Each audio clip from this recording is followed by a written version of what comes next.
Coming up today on the show, we'll take a look at the Seahawks Week 1 matchup at home against the LA Rams through the eyes of someone who covers the Rams as a content creator. Jake Ellenbogen will be joining us with some insight and some things that I think may surprise and concern you as we look ahead. Seahawks Forever is up next.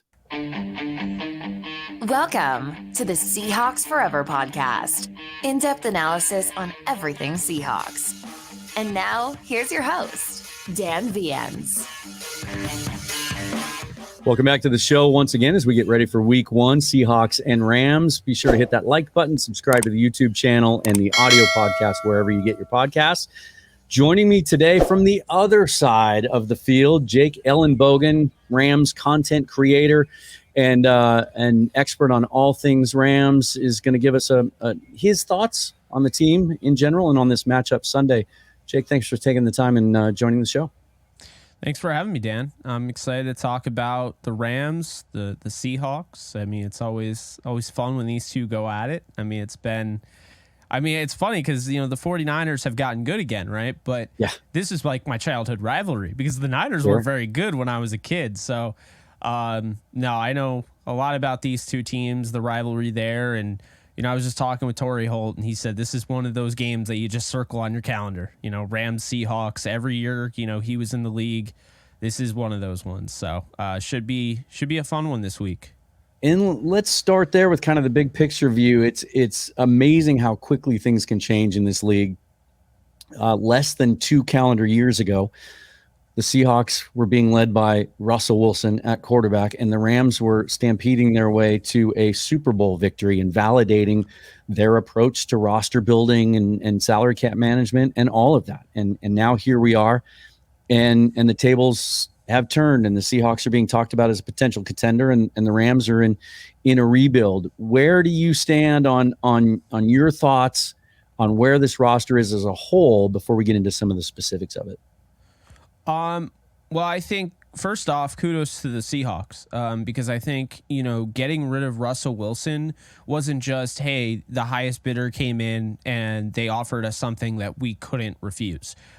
They definitely had a plan in mind. They saw Geno when he came in that year when Russell Wilson went down, and they were like, all right, we have something here, and we're going to be able to kind of shock the rest of the league when we unleash it. But in order for us to unleash it, we're going to have to trade Russell Wilson, the big name, the guy that we're going to get a lot of hate for it, right?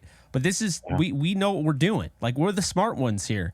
It's almost like being, it's almost like insider trading, right? Like you know way more than everyone else, and you're just like, I'm just going to do it. And, I credit them with that because it's not always easy.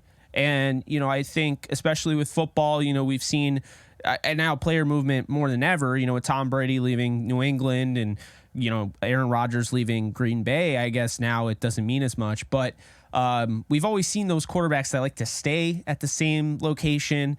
And Russ is somebody I definitely thought would be that guy. But I think over the years, I mean, if you look, he's gotten hit at an alarming rate.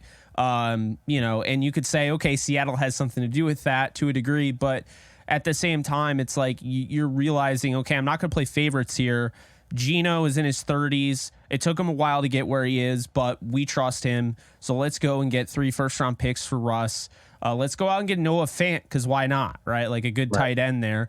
And so I really like that they did that. I really like that they've kind of adopted, like, okay, we keep losing to the Rams. Let's go. Let's adopt their mentality. Let's go out and get a Waldron.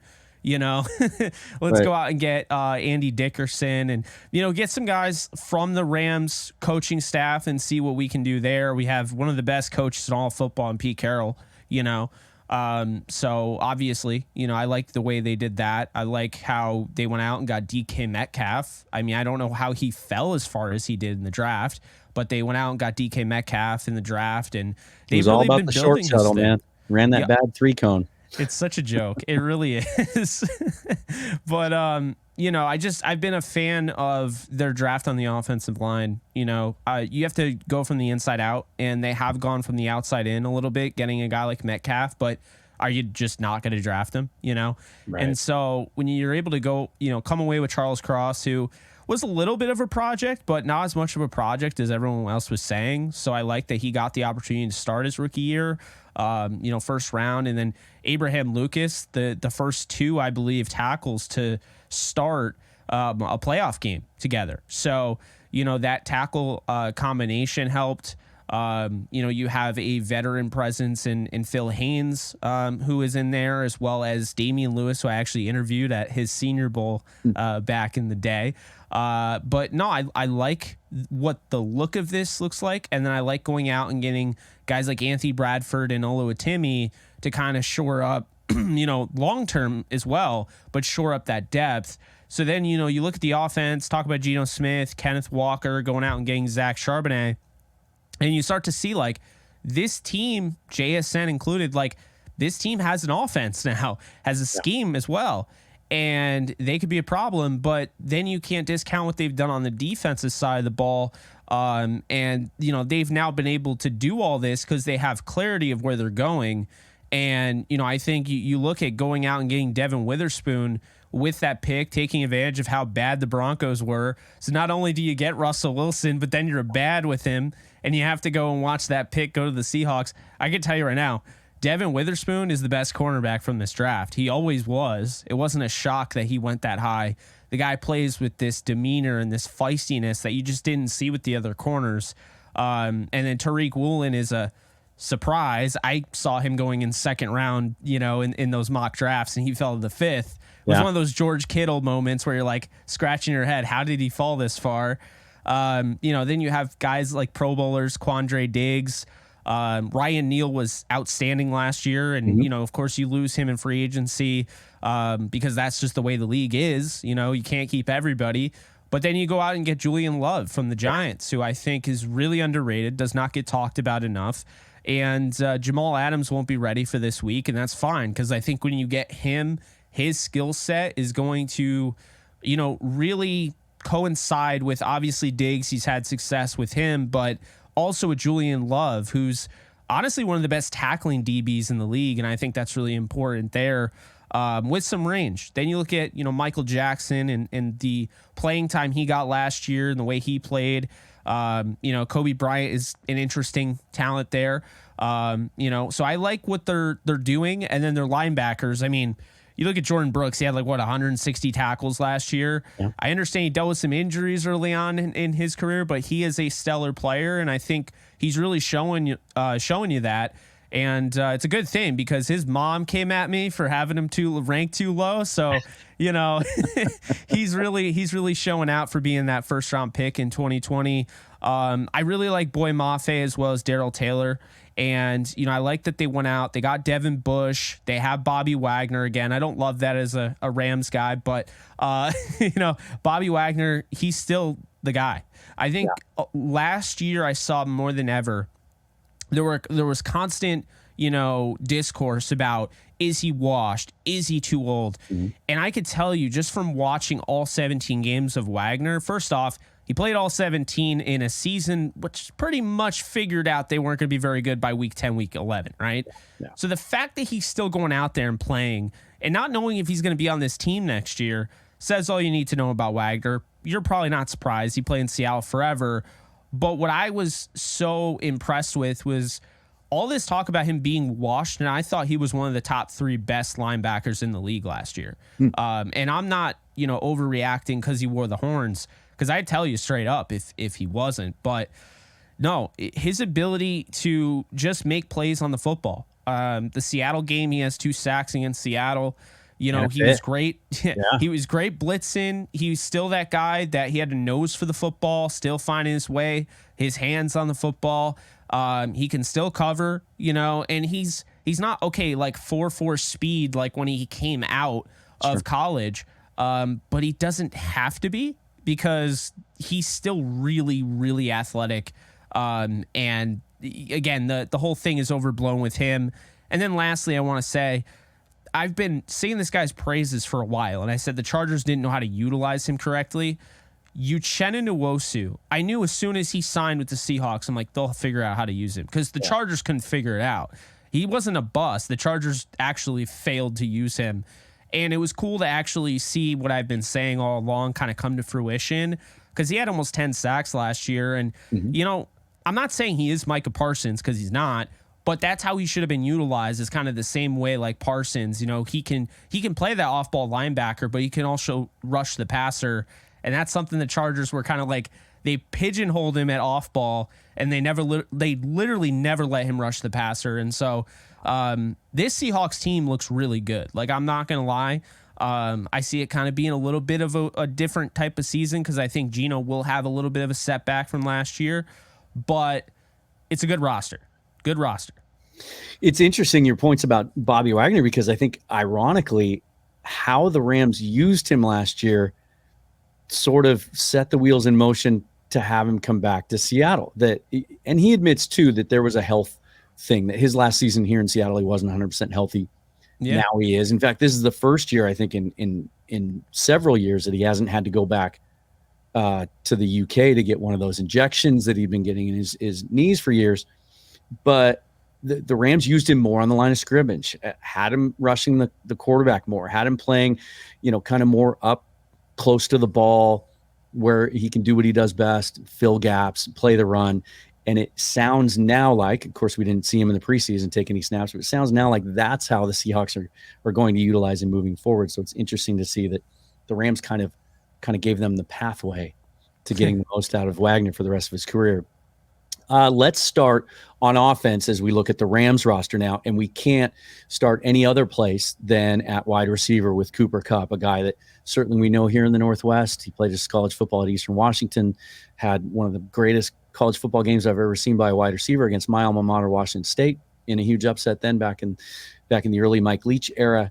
He had a setback with the hamstring last week. He's been sent to see a specialist, a body specialist. First time I've heard that term, back in Minneapolis. What's the latest that you're hearing? Is there any way that he plays on Sunday against the Seahawks, and what's his long-term prognosis? Well, so Dan, I'm gonna tell you right now, there's no chance he plays on Sunday. I know that they don't know and all that, but I'm just telling you, he's not playing on Sunday. There's no point of putting him out there. I think, and I've been one of the only ones in the space advocating for him to be kept out the whole month.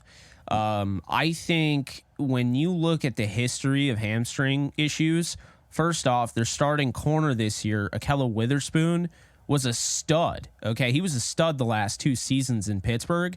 This past year, this past year, he hurt his hamstring and was done for the year.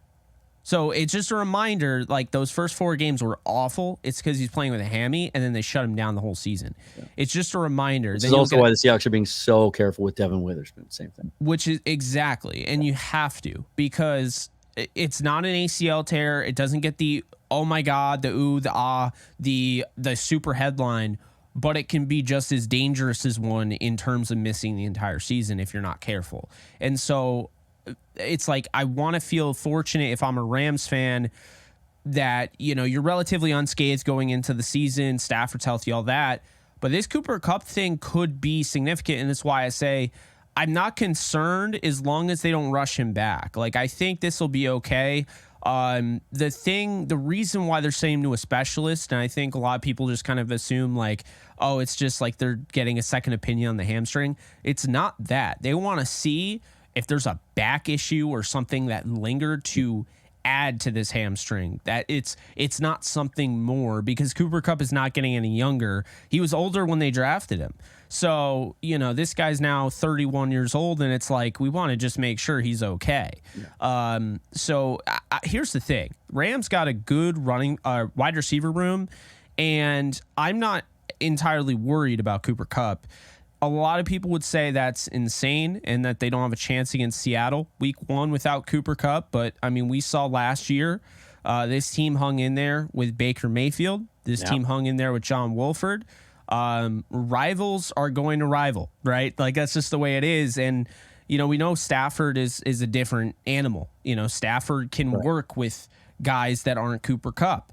I think, unfortunately, he gets penalized in the, I guess, kind of the community of thought, because everyone saw the Calvin Johnson record-breaking season and the Cooper Kupp record-breaking season. So they're like, oh, well, he only throws to those guys. And it's like, he had the best rapport. I'll say this right now. He had a better rapport with Cooper Kupp than he had with Calvin, because Cooper Kupp is running, those short and intermediate routes, timing routes. Calvin, he's just like, you go up there and get it, my guy, you know? So what I'll say is this: because of those instances, people have forgotten that, Matthew Stafford's the guy. Late in the game against the Titans on all 22, you can see him throwing a seam buster over the middle late in the game to a third string tight end who barely made the roster, in Hunter Bryant. That's who Matthew Stafford is. If you wear the Lions helmet, I'm throwing to you. If you're wearing those Rams horns, I'm throwing to you. If you're on the field, I'm throwing to you. And so I think too often we see Aaron Rodgers and like in the postseason how he doesn't trust this guy, so he's not going to throw to him. And like Tom Brady was the same. He has to trust you or he's not going to throw to you. Stafford is, Mr. Magic Johnson, essentially. He's throwing to everybody, right? He's trying to get everybody involved. And I think maybe he's gone away from that a little bit with Kupp, but it's almost a blessing in disguise, because if he is out, then he can also, really build that communication with these young guys, because you got Van playing in a contract year who he needs to go off. It's really up to him at this point. He has to carry the load. But then you have Tutu Atwell. The last time he was on the field with Stafford, he caught a bomb of a touchdown to kind of change the momentum of the Saints game right before Stafford got hurt and was ruled out for the rest of the season. You look at Puka Nacua. I'm sure you've heard his name. Everyone's talking about Puka Nacua, the fifth round wide receiver, fantasy wise. But I mean, there are guys like Demarcus Robinson who has more experience on the outside as a receiver than anybody on the roster that no one's talking about. Played in the postseason, caught a touchdown last year in the postseason. They have Ben Skoranek, who's had some serious postseason run. I'm not too concerned about the receiver room, but I think when you look at Cooper Kupp, I think they need to be careful with this. I don't think it's as simple as he'll be back week 2 if they hold it. I don't think so. Like, I think they need to go week by week and make sure he is okay before they trot him back out there. Because a lot of this, you could argue, I'm not trying to throw anybody under the bus, but you could argue, like, why is he out there in Broncos joint practices? Like, did he really have to be out there? Because this is a setback, Dan. Yeah. This is a setback from a previous injury that they were really doing a nice job of limiting him. And then I think they brought him back too early, and I think he tweaked it again. Got the offensive depth chart up on the screen, and we're going to talk about defense in a minute and recognizable names or lack thereof. But on offense, even without Cooper, there's still a lot of names that Seahawks fans are going to recognize. And you talked about the quality of that wide receiver room, and Van Jefferson, Tutu Atwell. We've even seen Ben Skoranek, the star of the preseason, a couple of times, Mr. August. And then you still have Tyler Higbee at tight end. Let's talk about the running game. Cam Akers is kind of an enigma. Which Cam Akers are you expecting to get now? 2 years fully removed from that injury, and they say that sometimes it takes 2 years to come back from that. The guy that was in the doghouse and that was on the trade block early last year, the guy that really finished strong and looked like the player that finished so well as a rookie and can really be a focal point of this offense. Which Cam Akers are you expecting to see? So, Dan, I was the controversial Ram figure last year, saying that Darrell Henderson was the better running back and that he should have been getting the carries. And then, I mean, I won't say I was wrong, because I think at the time he was, and he offers more in pass pro. But Cam, the last 6 games of the season, if you extrapolate that over a 20, and obviously it's ridiculous to say this, but at the same time, if you take that, extrapolate it over a 17-game season, you're looking at a top 3 running back in the league. Yeah. And again, he's going against these weaker defenses. That's fair. You can say that. But it's just different. When you were watching him, he's hitting holes. He's seeing things. He's reacting quicker than he ever had, throughout the season. And I think he was in a zone, but I think it was partially because I think he finally found himself. He was finally comfortable again. And I think all it took was really, to be honest with you, the sad truth is that this guy's not going to work in a committee. So it's why, like, when people were saying, oh, the Rams should consider getting Dalvin Cook, or they should get a Zeke Elliott or a Leonard Fournette or bring back Darrell Henderson, I'm like, no, because Cam only works as the number 1 guy. I'm not saying it's fair. I'm not saying it's fair not to be like that team guy, and I'm not saying he can't be, But I'm just saying from what I've seen is as soon as Henderson was out, Cam was in, and he was the bell cow, right? Like he took over and he was getting 18 to 22 carries, which is something that we hadn't seen all season from, Darrell Henderson or anybody. Yeah. I would say to keep an eye on Kyren Williams. He's been getting a lot of run with the ones. The wheel route down the sideline, he's connected multiple times with Stafford. I'm not just talking about 11 on 11s or 7 on 7s. I'm talking about in those joint practices. The Raiders and the Broncos led up that same touchdown.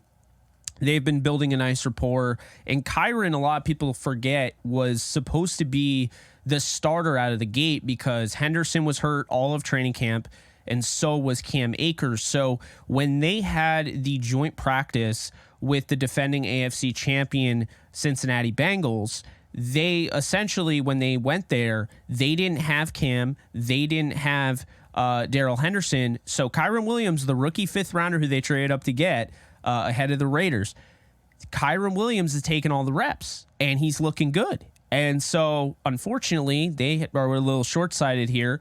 Week 1, they have him on the kicking team, okay? The coverage team. He gets his ankle rolled over by some dude just diving into him.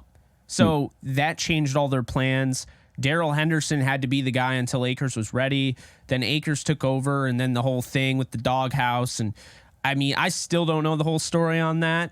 Very odd, but I do trust Cam Akers moving forward. I think he's gotten over it. I think a big issue with football players is a lot of this is mental. And it's easy for us to look at a sheet of paper and say, you had 1,200 yards last year. Why can't you do it this year? Not saying Akers has. But, it's easy for us to say that. And I think there's more that goes into it mentally. I think that, there's something where Akers had to really get over that. I think we were so marveled by the fact he came back in 6-7 months from a torn Achilles. We've never seen that before. Right. But at the same time, we have to understand that he's not going to be amazing as soon as he comes back. He's not going to be himself as soon as he comes back. And so this guy's never had a 1,000-yard season. I think he gets it this year. And I think Kyren Williams has one of those. Sean McVay was in Washington. You remember Chris Thompson? I think he's going to be kind of similar to Chris Thompson if Thompson was more of a pass protector as well. So Kyren will be there on 3rd downs, I think. But, I'm told that he's going to get a pretty big run with this offense, and it's not just going to be Akers hogging all the carries. So I don't know what that means, but I think Akers does go over 1,000 this year. And certainly, given the struggles the Seahawks had defending the run last year, I'm sure McVay will be testing that early and often. And really, they kept some continuity in the offensive line, those 2 solid tackles. They gave a big contract to Joe Noteboom, and Havenstein's back at right tackle. You've got experience at center, although I think it's if you're looking at the depth chart, it's a little bit of, is that cheating, playing 2 centers at the same time? That'll be an interesting lineup. Yeah, I'm not a fan of that. Brian Allen, guy with a lot of experience. You got the rookie Steve Avila, who a lot of Seahawks fans liked out of TCU. Big mauler there at left guard. But let's talk about the quarterback before we switch over to defense. There have been questions. And I think probably he's at that point of his career where every offseason now he'll evaluate whether or not he's even going to play. But there were still questions about how healthy he is and if that elbow is going to hold up. What's your take on Stafford's health right now? So Stafford is the healthiest he's been in, I think I was told 5 years, 6 years. That's what I was told, is that he has not felt this good a long time.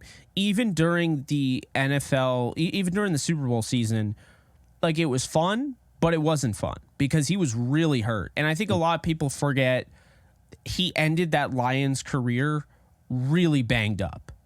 But it was one of those things where it's football player hurt. I could go out there. I could tough it out. He's been doing it his whole life, essentially. Well, I think it finally started to catch up to him. And I think winning the Super Bowl and having like the shortened type of off season, it hurt the Rams in multiple ways. I can tell you that. They hired a guy after 15 minutes of interviewing him, and he ended up not doing very well. I won't say the coach because I don't want to throw him under the bus, but that's where they were at, Yeah. But I think Stafford, you go out, you get Allen Robinson to kind of diversify that receiver room, and things are looking good, and then you deal with the elbow. And it's like, Now you're not in training camp. Now you're not building rapport with any of these receivers. That's not what has happened this year.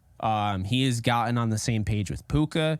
He's gotten on the same page with Van. Van had a really good camp. Tutu Atwell had a huge camp. And I know everyone has a good camp, it seems like, but this is the best Stafford has looked in a long time, is what I was told. And the really big factor here is when they marched into, and I don't think Denver or Vegas are going to be good teams, to be fair, but when he marched into those practices, those joint practices, he was unstoppable. You're talking about, he just had cocky arm at that point. Like he's feeling it. He's shooting the 3 ball when he's got 3 defenders in his face and he's still hitting it, and it's one of those things where it didn't matter, 2 guys on 2-2, he's fitting in between them. He's just feeling himself. And I think, a lot of people forget how young he was coming out of the draft in 2009, the year before Sam Bradford. But I think so often he gets clumped in like the Eli Manning, Ben Roethlisberger, like tier, like he's older than he is. He's only 35. And now we know that quarterbacks can play until they're 45 or 46 now. So yeah. I think Stafford goes, if he stays healthy, goes until 40. I think that was his initial plan. But it is funny because you have all this dribble that's out there like, the Rams tried to trade Stafford. Can confirm that's absolutely false. Mike Lombardi is making things up again. But but no, I think Stafford's in for a really eye-opening season, kind of putting him back on the radar. Like, you guys sold me away like that, okay? Yeah. Like he's gonna be back, and I think he's gonna lead this offense. If they're not top 5, they'll definitely be at least top 10. I really believe that. Wow. Well, there's no denying the arm talent there if he is healthy, and there's certainly no denying as we look on the other side. In the talent of Aaron Donald. And for whatever reason, this isn't sharing the right screen here. I'll work on that while we talk about it, though. I was on a podcast that originates earlier today with from the UK, or from Ireland, actually. And one of them described the Rams defense as Aaron Donald and 10 dudes. And I have to say, as I look at the depth chart, I am a draft nerd. And I dig into the draft hard on the show and just in my personal life, and I do hundreds of mocks. There are some names on this depth chart that I honestly don't recognize. When you look at this list, what are your thoughts, especially in the front 7? There's some guys in the secondary. Certainly, we recognize Akilla Witherspoon and Johnson at safety. But your thoughts? I saw a stat this morning. Correct me if I'm wrong. 8 of these projected starters were 6th-round picks or later or undrafted free agents. Was this part of the plan to rebuild it this way, or is this reactionary to some of the losses they've had? It's really interesting because they tried to acquire Brian Burns last year at the deadline. I think if they acquire him, or if they get, Christian McCaffrey. Actually, they tried to get them both. So definitely, if they got them both, they would have extended this, even if they didn't have a winning season last year. Yeah. I think if they got Brian Burns, things would be a little bit different. I don't know if they get rid of Ramsey because they're paying over $70 million to guys that aren't on the roster. It's to get rid of the credit card debt now instead of just letting it compile. So, I do think that had a lot to do with it. But I also think that they found a breakthrough in their defense, and that they feel as though they can run a defense with Aaron Donald. And, they really like the growth of like guys like Kobe Durant, who led the league in interception return yardage and played way beyond his years at the end of the season. They like Darian Kendrick more than I do personally, but they're very high on him. A guy that they think they stole in the 6th round last year. So these guys got a chance to play. Russ East, a 7th rounder, got a chance to play. They really like him. Quentin Lake, who's set to be either their 3rd safety, 4th safety, or their dime backer. He had a fantastic camp. Like I had Andrew Siciliano on, and he's like, that guy is the guy to look out for. He had the best camp of anybody. So there are some no-name guys, so to speak, that could become something big, like a Ryan Neal, for instance. I look at Ryan Neal as a perfect example of what, kind of the league is. Cameron Curl's another guy. I don't know why I listed 2 safeties, but the point I'm making here is Cameron Curl was a 7th rounder out of, Arkansas, okay? And the only people that knew him were people that were into the draft. And he's carved out a role on that Commanders defense, and like a significant role, like where this guy could be a Pro Bowler. He's one of the best tackling safeties, run supportive safeties in football. And you look at Ryan Neal, I put Ryan Neal in my top 10 safeties, following that season. I'm a big fan of him, and he kind of came out of nowhere, right? I mean, linebacker, safety, kind of hybrid type of guy, can really do it all. And he's such a mismatch because it doesn't matter if you have a Kyle Pitts. I can throw Ryan Neal on your Kyle Pitts, and there you go. Good luck. Yeah. And so I think there are more guys than we realize that are like that. And the thing is about this Rams defense that I think they have a lot of guys like that, because I think Ernest Jones, he had the benefit of learning hands-on, soaking all the knowledge from Bobby Wagner last year. So people can say what they will about that being a wasted season, but Bobby Wagner, like if Ernest Jones goes off, I think Bobby Wagner kind of extended how good this guy can be. So I think he has that also for his legacy as a Ram. But, I think you have Ernest Jones, who I would put as one of the top players on this team. You have Aaron Donald. Bobby Brown played a lot of time at the end of last year. The thing a lot of people don't know is he was suspended early on in the season. So he came back late and looked really good at the end of the season. They found that they were playing Michael Hoyt, a UDFA from 2020, completely out of position. They moved him to edge. And I mean, I can't really blame the guy's 310 pounds. They moved him to edge and he had success. He was, stopping the run. He was rushing the passer. They go out and get Byron Young in this draft, who, he is an athlete. He is a very explosive rusher. He's going to have to develop more of a toolbox. He doesn't have a ton of bend. He's more of an old school, doesn't have a lot of bend, just going to win the hand fighting war or whatever. But I like him a lot. But then they go out and they got a bargain bin, in my opinion, in Akello Witherspoon, who I've already mentioned, the 2 really good seasons. Yeah. Then he has the hamstring. He was the starter the moment he entered camp. They feel very good about him. Okay. So he's the starter. They get Trey Tomlinson, the 6th round. LaDainian's nephew, and he was magnificent in preseason. So he seems to be way ahead of schedule. They got John Johnson. I don't think they needed him. Like Jordan Fuller's there as well. And John Johnson, I think, offers that veteran leadership, but I also think he's still a really good player that just wasn't a fit in Cleveland. So I think a lot of Cleveland fans call him trash and whatnot.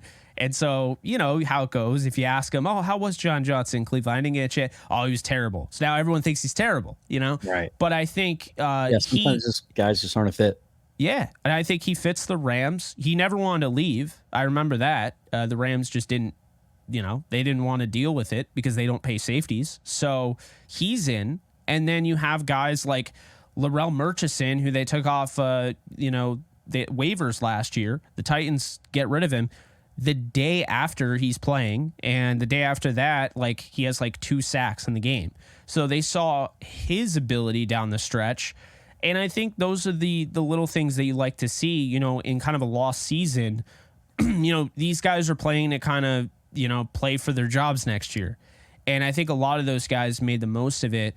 And so you're looking at a defense that, some of these names don't really stand out. That Zach Van Valkenburg, I don't blame you for not knowing him. He's just somebody that came on really strong in the preseason, and he's an example of, doesn't matter if you're playing the 4th quarter or the 1st. When you're out there, we expect your best, and if your best is required and you put that out there, you have a chance to make the team, and that's what happened with him. He was playing towards the end of those games as 3rd string, and they loved what they got out of him.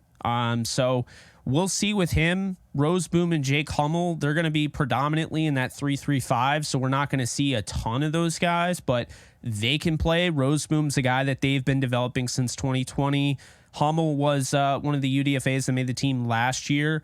But the interesting one on this defense, to me, is Kobe Turner, because Kobe Turner was not somebody I was high on coming out of the draft.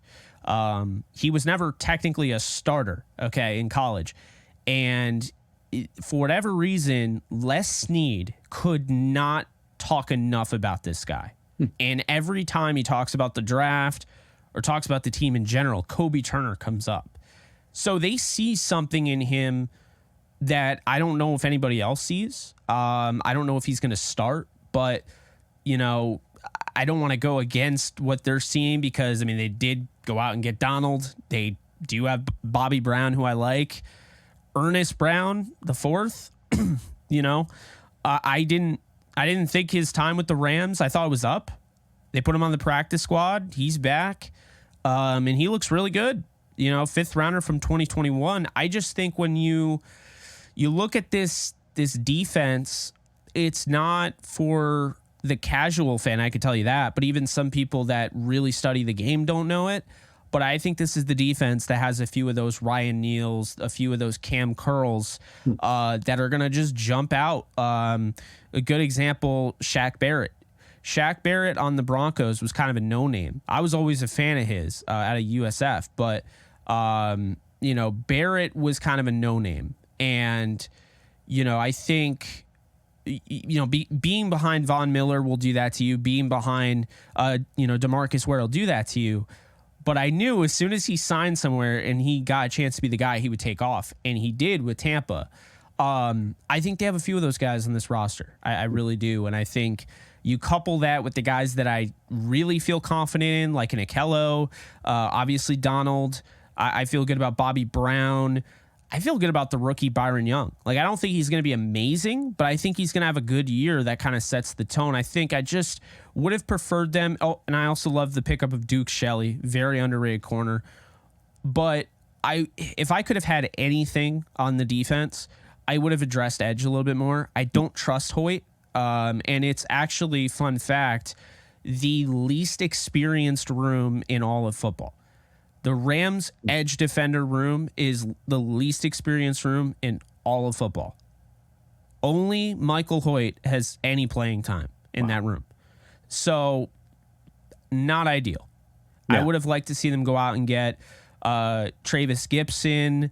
I know Malik Reed is out there. He's a scheme fit. And I would have liked to see them just, you know, try and get somebody, because I understand, like you said early on, this is a rebuilding team. No matter what they want to call it, they're calling it a remodel. It's a rebuild. They just don't want to admit it.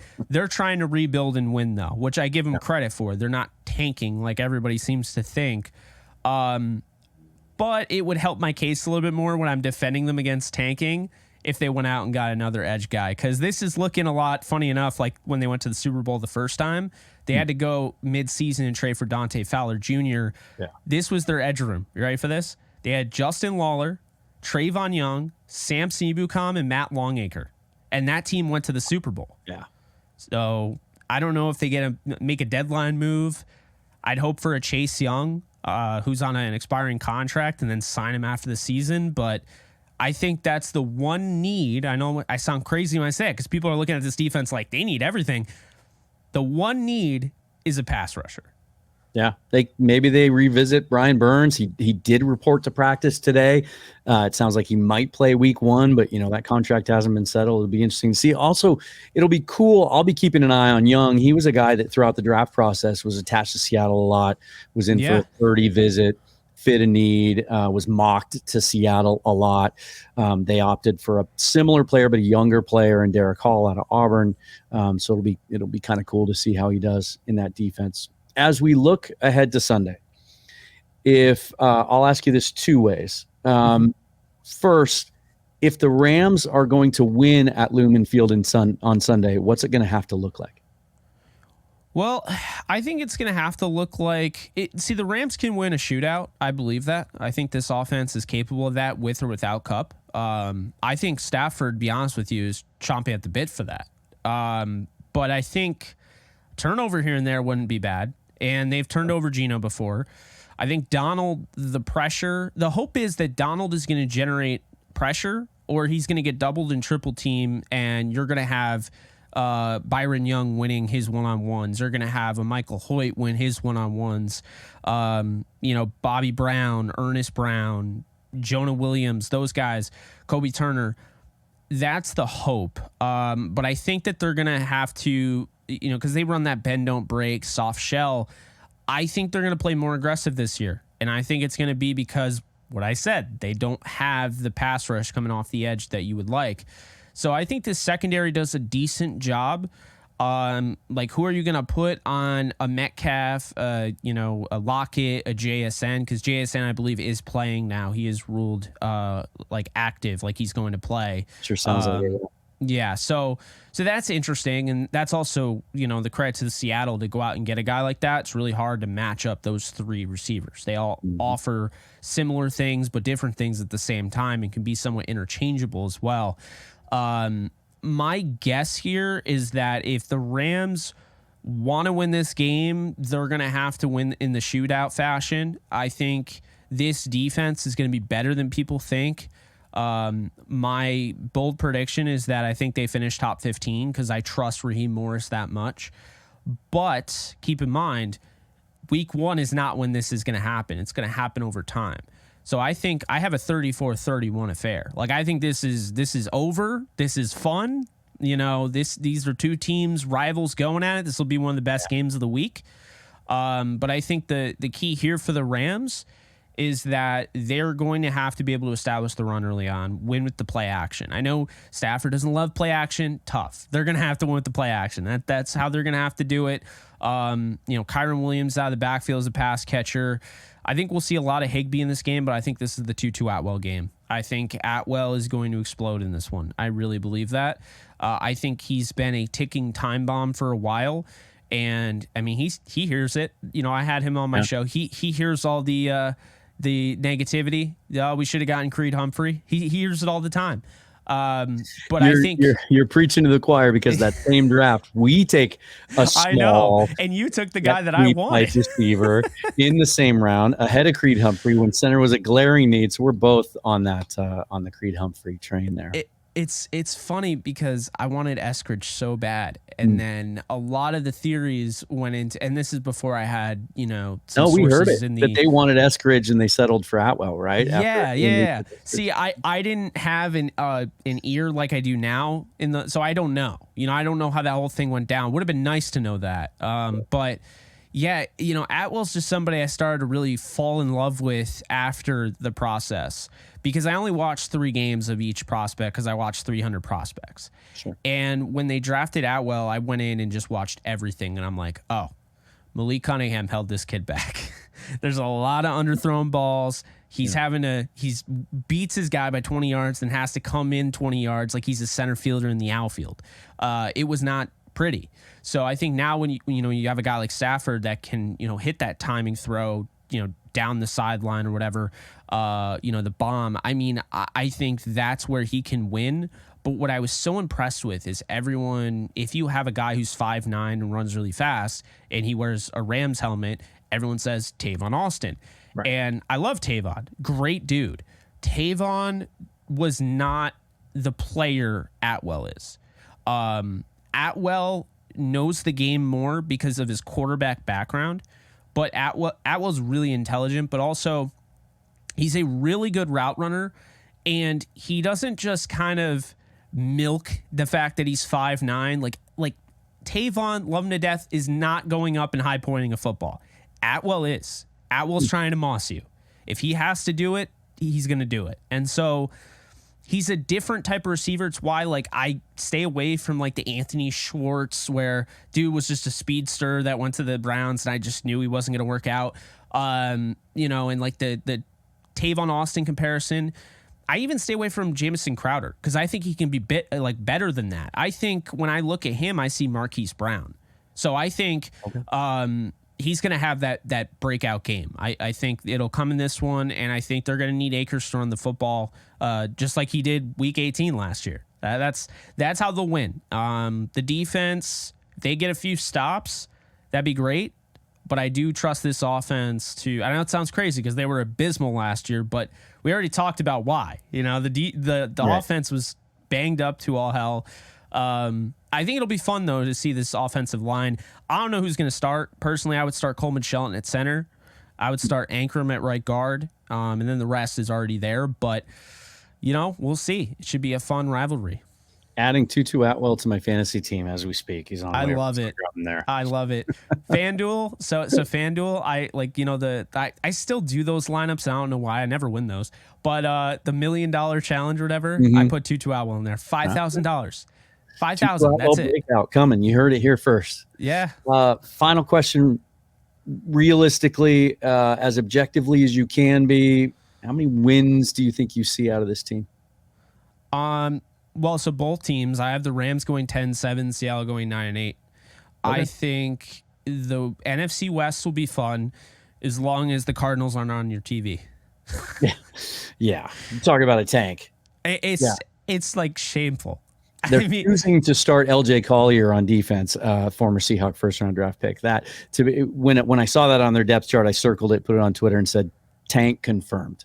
Yeah, well, the tank confirmed moment is when you're trading a 5th rounder for Josh Dobbs. Yeah, and releasing Colt McCoy, who's a solid player. Yeah, I know that was so dumb. But yeah, they're just, and the funny thing is, I think it's going to backfire because what's going to end up happening is they're going to end up with like Drake May. I don't think Drake May is Caleb Williams. I don't, and I think Caleb Williams is going to stay in school. I don't think he wants to go to Arizona at all because why would you want to go and play for that coach right now? He's really made some interesting comments recently. Yeah, because I think to watch. He's taking over because it's the sign of the times with NIL. These guys now feel invincible, and we can say it's unfair all we want, but at the end of the day, he's getting paid $7 million.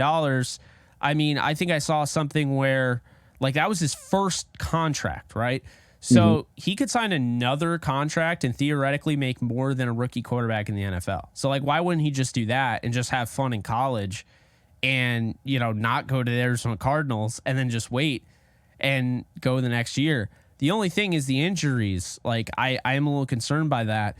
I do wonder if he stays, what that means for Shedeur Sanders, because I think Deion Sanders' kid is the guy that's not being talked about enough in this whole quarterback thing. You hear Jordan Travis, you hear Drake will be May. if he keeps playing like he did week 1, and he just got himself another $1 million+ this week in NIL money off that one performance. So yeah. So I mean, he would definitely go in the draft. I think he'd go in the draft. But yeah, I think Caleb is like, I'm at USC, I'm in LA. Like, I don't have to do anything. Like, I could just sit here and collect millions. And I think that's because, I mean, a big problem with a lot of these guys, by the way, Sean McVay ruled Cooper Kupp out officially for Sunday. So that's done. Breaking news. Yeah, breaking news right on the show. But yeah, I think what it comes down to is when you look at these quarterbacks, you look at any player coming out of college, it's all about fit. You could say what you will. All these guys know how to play the game of football, but it's all about fit. I mean, if Caleb Williams goes to an organization that doesn't care, and charges their players for their food. I don't know if you saw that. Sure did. I mean, they had Steve Keim employed for how many years? I mean, they don't really care, right? And so if I'm Caleb Williams, I don't want to go there. I don't think he's playing the whole I want to go to LA card. I don't think he's playing the whole I want to go to this team or that team. I think he genuinely just doesn't want to go to Arizona. Right. Would you want to go to a team that's purposely losing to get you? Yeah. I wouldn't. Yeah. So, yeah. We'll see how that plays out for certain. Jake, thank you so much for being so generous with your time and giving us an insider's look at the Rams. Lots to think about. I feel a lot worse about the game Sunday now. Thanks for that. But that's why we do this, right? Because we see everything through our viewpoint, and no, absolutely go from there. Let everybody know where they can see your stuff if they're interested in following the Rams or any of your draft coverage as we get to that time of the year.